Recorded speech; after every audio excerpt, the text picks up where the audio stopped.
You're reading a poem filled with a vivid imagery and metaphors that explore themes of loss and grief. Okay, I think that's very cute. Lo, ano ka? Ari, nag-review po. Pwede makialayon, pagpalitin tinapa. Yan na pa? Oo, Mapera man. duhagad lang. Sige. Pa, Uy, murahin na ko ang tinapa, ulam na lang. wow. Ari nga ng sukli. Sige, thank you. Sukli, hatag na lang kanin mo, mama. Sige. Sige, mama na lang Simon. Ato, dito halo yung. Ma! Oh, Ari namin ko, ulam na lang palit, murahin tinapa nga ng sukli. sige, sige. Is nakanay. Hello, Nay! Happy birthday. God bless. Hello, thank you, Anay. Pipi kong kalari. Hello! Grabe! Thank you so much. Happy my birthday. Happy birthday. Hello!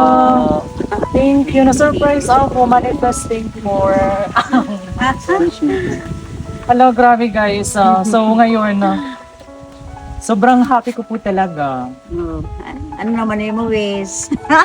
Ano mo man, we?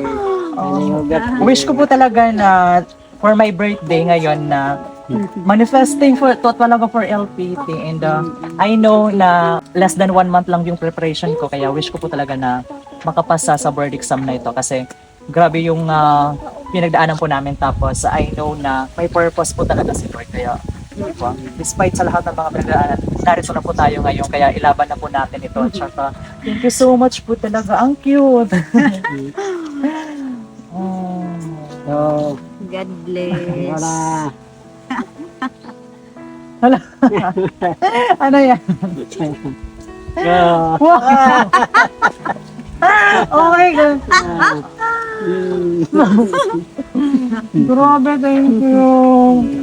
Thank you, Lord, for the blessing. So ngayon, ano po yung wish niyo din po para sa akin? Simulan natin kay Father. Especially ngayon na, di ba, malapit na po yung exam. ang wish ko lang sa iyo na sana makalo ka sa ano mo, exam, kapasa. Salamat na lang tayo sa Panginoon. Ikaw naman, Mother. Siyempre, ganun din.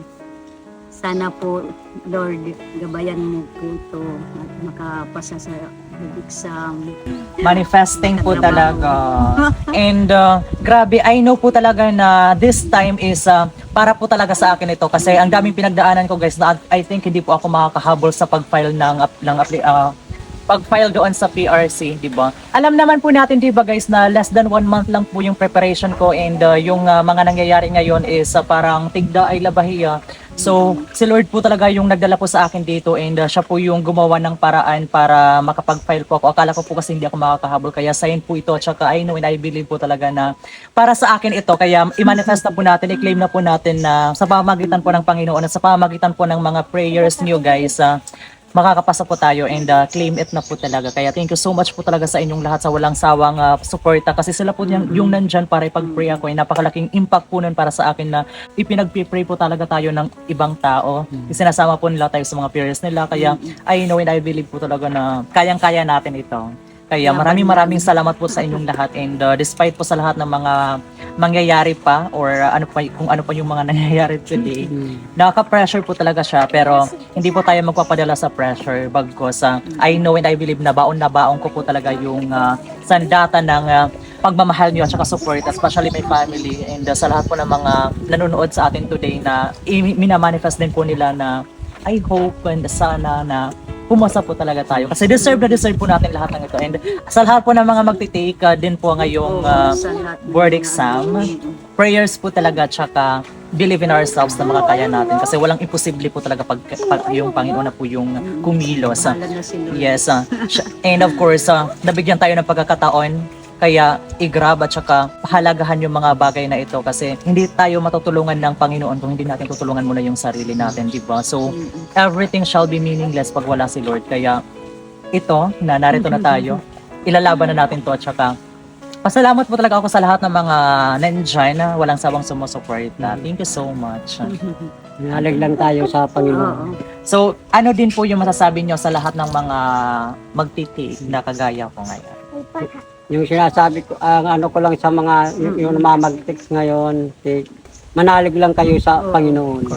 Magpakabait lang, saka magkatao, magka-Diyos. Yun lang po. I believe po talaga na yung exam po na ito will not define us. Kaya kung ano man po yung maging resulta nito, huwag nating maliitin yung kung sino man tayo bagkos kung ano talaga tayo at saka kung ano pa yung kaya nating gawin. Kaya sa lahat ng mga viewers natin out there, especially sa mga co-takers po namin dyan, kaya natin to and we believe in God and we believe in ourselves. Preparation lang po talaga is yung pinaka susi ng ating tagumpay. Kaya once again everyone, thank you so much and appreciate ko po talaga ito. See you again on our next video. Bye-bye! Bye-bye!